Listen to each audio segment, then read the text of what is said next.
এক ধাপ আগানো হইতো। একটা বিপ্লবী সরকার বলে না, বিপ্লবী সরকার, এখন বিপ্লবী সরকার দরকার আমাদের। এই বিপ্লবী সরকার ছাড়া আমাদের উপায় নাই। এরা এরা যে পারবে কেন? সে আসছে কি নিয়ে? এই সরকার কি আসছে কেন? বলছে না যে আমরা সবাইকে নিরাপত্তা দিব,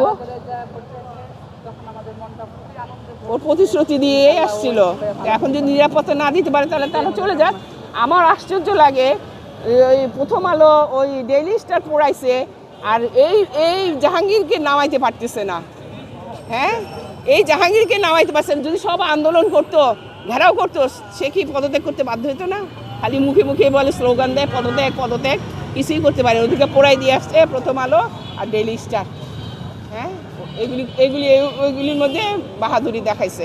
কিন্তু জাহাঙ্গীরকে যদি নামাইতে পারতো তাহলে একটা কাজ হইতো, তা এক ধাপ আগানো হইতো। হত্যাকারীকে এক ধাপ আগানো হইতো। একটা বিপ্লবী সরকার বলে না, বিপ্লবী সরকার, এখন বিপ্লবী সরকার দরকার আমাদের।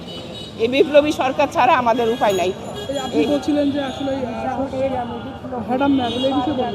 ম্যাডাম নেই তো, বলছি যে কিভাবে চলে গেল, ইন্ডিয়া পালায় চলে গেল।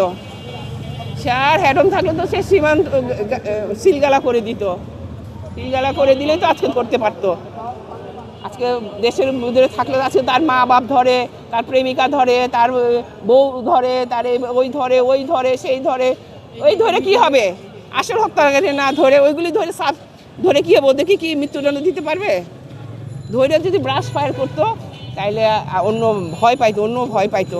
আজকে তো কেউ ভয় পায়। এই বিচার যদি না হয় তাহলে আর মানুষ আর বিচার পাবে না, বিচারে বানিয়ে নিবৃত্তে কাটবে। এই হত্যার যদি বিচার না হয় তাহলে আর কোনো বিচারে পাওয়া যাবে না। ওই বিডিআর বিচারের মতো, ওই রকম সব ওই হেফাজত ইসলামের বিচারের মতো সব গহ্বরে চলে যাবে।